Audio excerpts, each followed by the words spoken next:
marami talaga. Meron pa sa loob. Ano ka ba? Oh, ay magkano ang isa niyan? 5,000 ang isa niyan. Oh, ay magkano ang isa niyan? 5,000 ang isa niyan.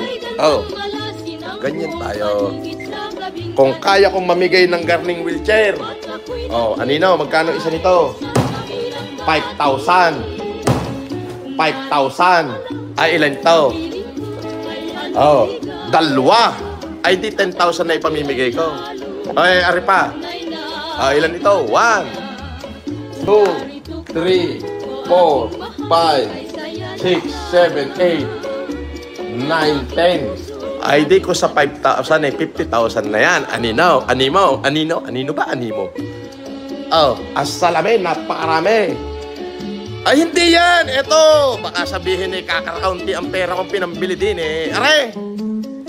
Oh, putang ina nilang lahat. Oh, ayan, ang wheelchair.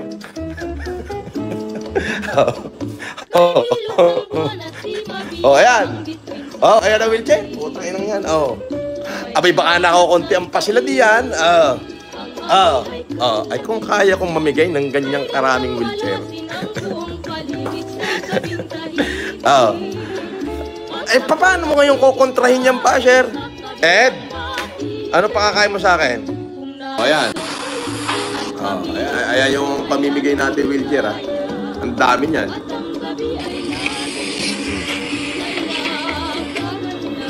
O, ayan. Ayan o yung pamimigay natin wheelchair. Ayan. Ngayon ho yan, oh. Yung nakita nyo sa baba nung bumaba ako.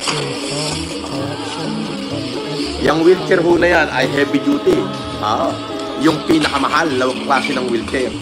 Hindi ho tayo magbibigay ng pipitsuging wheelchair. As in yung pinakamahal. Ngayon, ang amihay kay lami, kay gandang malasin ang buong paligid sa gabing tahimik. At ako'y naghihintay sa kabilang bati. Kung narito ka lang at kapiling ko ay anong ligaya, at ang gabi ay lalong tunay na kaganda. Kung narito ka lang, o aking mahal, ay saya na sana. Ng aking puso, laging sabik sa iyong pagsinta.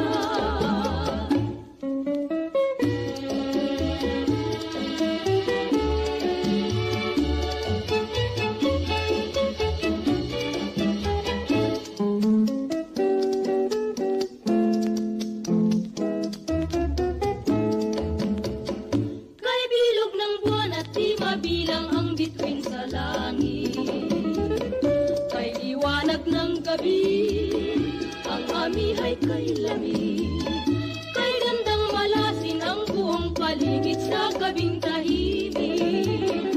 At ako'y naghihintay sa kabilang bati.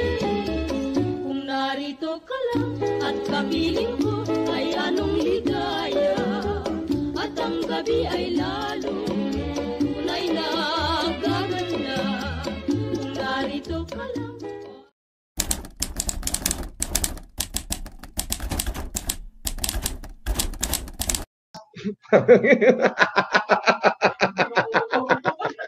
Sige.